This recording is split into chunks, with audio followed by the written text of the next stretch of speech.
So, Formula One. Have you seen much of the activities in Formula One this weekend?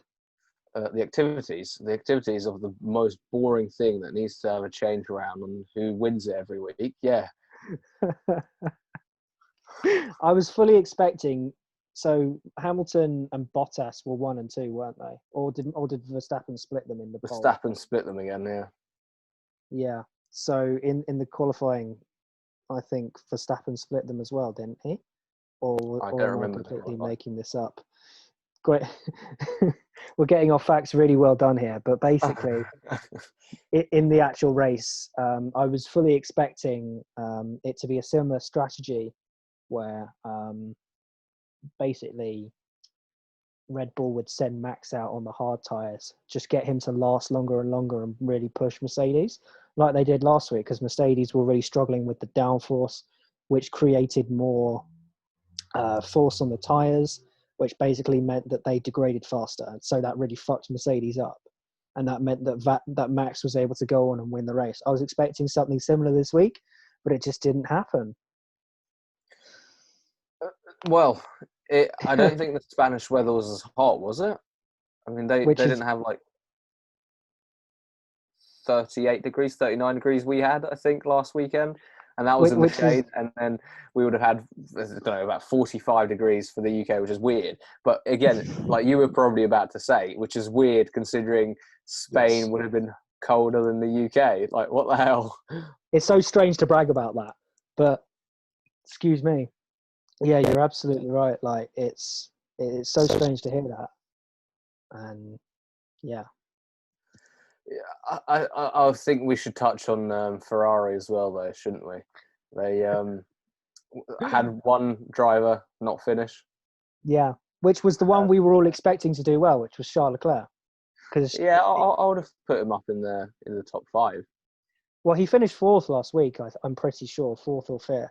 Yeah, So yeah, yeah. he's been doing very well, and Ferrari have clearly been designing the car around him to suit him, and have been screwing Vettel over.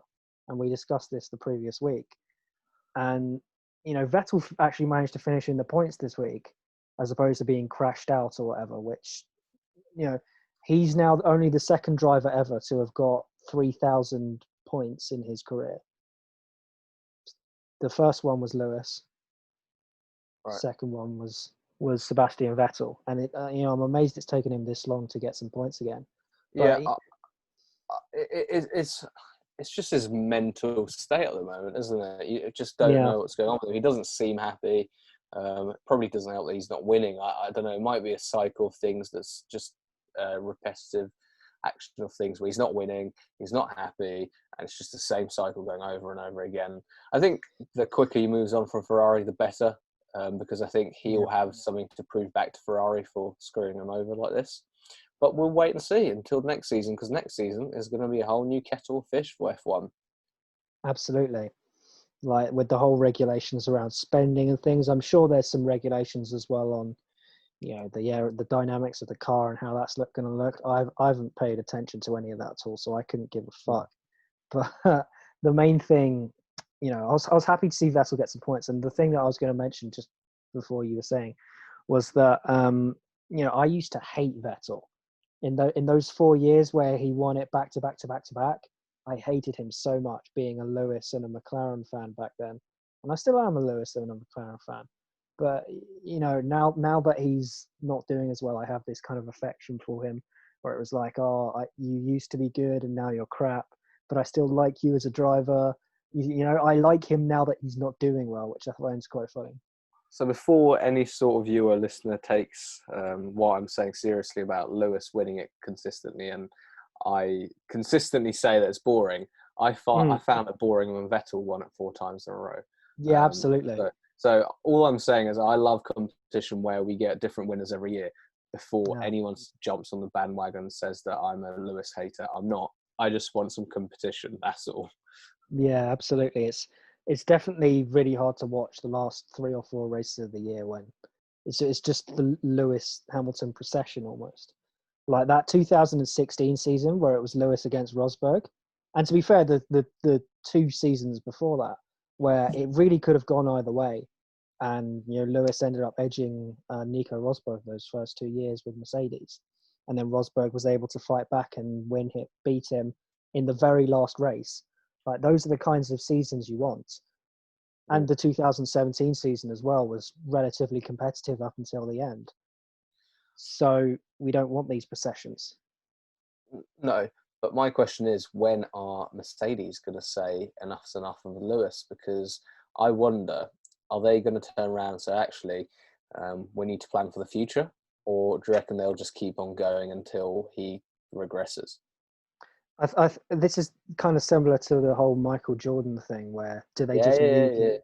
yeah. Do they just nuke it now and say, fuck it, we'll start again with somebody like George Russell, who's the Mercedes young driver scheme, so he could easily step up and be that number one driver? I think he's got a long way to go, considering you've got the likes of Alex Albon and you've got the likes of Verstappen, where they're pretty much the same age as Russell, but he's not performing as well. But then you could argue he hasn't got a team that's as good as theirs. So I don't know. It's one of those sports where you've got so many different varieties of things going right and wrong. You just don't know.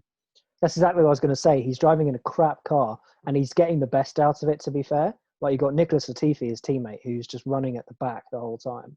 And Russell has been able to get, I don't think he's got points yet, but he's been thereabouts. He's always been very competitive. Go on. I love how you say he's at the back in the Spanish Russell's Grand Prix. Russell's at the back. Russell was 17th, Latifi was 18th, so he's doing better than him, that's for sure. Making the best of a shit situation. Well, at least they're not Grosjean, where they're 19th. The last 2 weeks when I've been watching Romain Grosjean, he always does this little twitch as he's braking, which you're not supposed to do. You're not meant to move under braking. And he's been so close to taking people out the last 2 weeks. Like, how the hell Romain Grosjean is still in Formula One is beyond me, or any Formula One fan. I don't know. More importantly, though, Ricciardo, still no podium. Is he going to continue blaming the car? Well, I think I mean, you look at his teammate Ocon, who's much, much further back. And Ricciardo's in the lower points, I think. I mean, again, Ricciardo 11th, Ocon 13th. So yeah, he's further back. Am I right or am I right? I mean, you're not wrong. What's the time difference? What's the time difference between Ocon and Ricciardo? I don't know. They were just both one lap behind Hamilton. Ah, fuck. But So I'm willing to bet.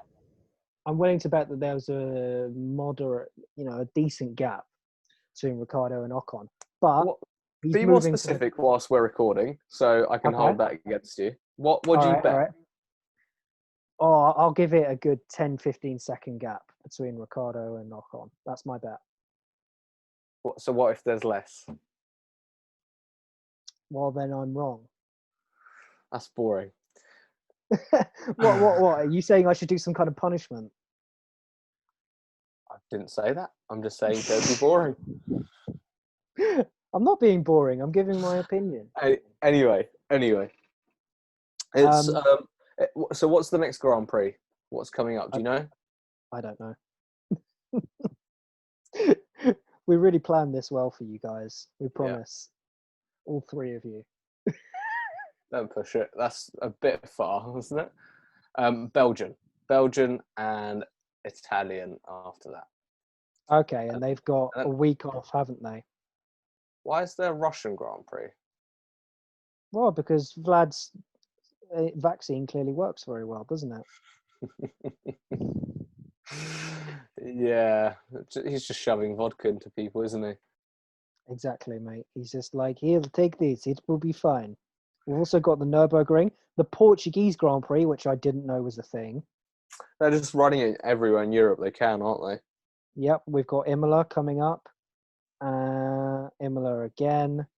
And it seems to be that's where the season is ending, unless they add more dates, which they are talking about adding more dates. Yeah. But that's very dependent on local authorities and where they can go, basically. Yeah, I think it very much is how much money can they suck in from what they can. and that's mainly in Europe because they don't have to travel far and it's less risky that way. And don't forget, all the teams are based in Europe, so you'll have to take into travel considerations in as well. Yeah. Even though it's some of the head offices are in the UK, they're not even based here. It's weird.